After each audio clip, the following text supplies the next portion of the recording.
You said, sir, that there's no question of the government being spooked. Nothing of the sort happened. We've seen several denials from your client.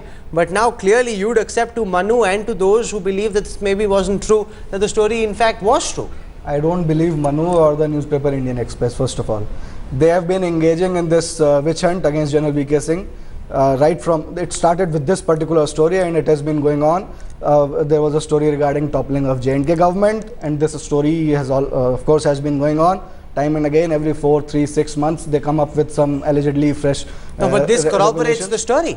Corroborates the story, all right, but why don't that's why there should be an investigation as to who is behind these false insinuations. Mr. Soni. No, the government needs to come clean. They've denied being spooked. Now it's demonstrated beyond doubt that they indeed were spooked. My point is that whether the government comes clean or it does not come clean is a side matter. The key thing is, for the next government which is coming in, it has to understand a very fundamental thing, that if we are spending a defense budget worth $49 billion every year, and we are looking at a deterrence against China and Pakistan, it will not happen. It will not happen unless our higher defense organizations are corrected. And for that, we need the correct civil-military relations, something which does not exist. We've seen so far, General Bakshi, generalities from the government, denials and lies. They said they weren't spooked, now it turns out they were. They said that there's no breakdown of trust between the government and the civilian, between the civilian government and the army. Clearly there was. The government needs to be more upfront. They've been lying all their way through, General Bakshi. Of course they have been lying their way through, and it is pathetic. Why should you get spooked of shadows which you are self-created to get at one individual? You cannot damn the whole organization. The organization has served you so loyally for these 64 years.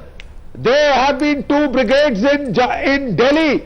They never have staged a coup when they could easily have, when 1 brigade is sufficient. There were tanks in Delhi itself at that time. You know, for the Republic Day parade, there were mechanized infantry vehicles. So what are we talking of? You know, it is all allegations by innuendo. This is the worst example of spin doctoring that I have seen by any one paper. To get at one individual, you want to malign, disgrace an institution, demoralize the armed forces, question their loyalty. I mean, how long can this go on? Manu Pabi must Just respond. Because you want to get at one individual? Manu, you must respond to General Bakshi. I will respond to Mr. Bakshi and Mr. Singh both. It is their choice totally to believe us or believe me or the paper. But they should at least believe their own general. They should believe Lieutenant General Chaudhary, the ex-DGMO, who's an officer who has very high regards, everybody holds for him, when he says that first that the government was spooked, definitely. Secondly, he says, in hindsight, he also says that if he had known that the dates coincided with Mr. VK Singh or General VK Singh going to court, then these movements should not have happened. He has said that also on record. And he also said the government is spooked. And that is all the facts that we brought out. Attacking our paper for anything else is stupid. Okay, I'm going to leave it over there. General Chaudhary has also said that this exercise was decided much earlier.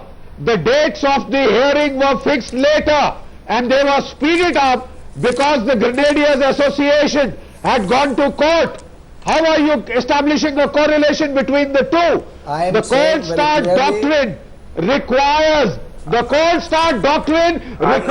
armed forces to be ready at very short notice between the two. I am saying very clearly that all this is a made-up story. It's a fabricated story. Okay, you know, psychological operations are an important part of warfare. But psychological operations are usually conducted against your enemy. What you don't want is a government worried about psychological operations supposedly conducted by its own army chief, and we definitely don't want a situation where an army chief is conducting any form of an intimidation or a psychological operation against the government. We've been very balanced, we've been very neutral, we've not taken any sides, we've put the facts out as they stand. You've heard from some of the top experts. You've heard every point of view covered. Operations were carried out by this bureaucracy who was pretending to be spooked. Listen, both sides have put up their case. This is the irresponsibility of an individual. You heard and we are not maligning the institution. It is the irresponsibility of an individual. It might be the irresponsibility and the immaturity of one individual, but it raises questions about the entire system. The government needs to come clean. That's where I end this program tonight. News and updates continue when we come back with India Reports on the other side.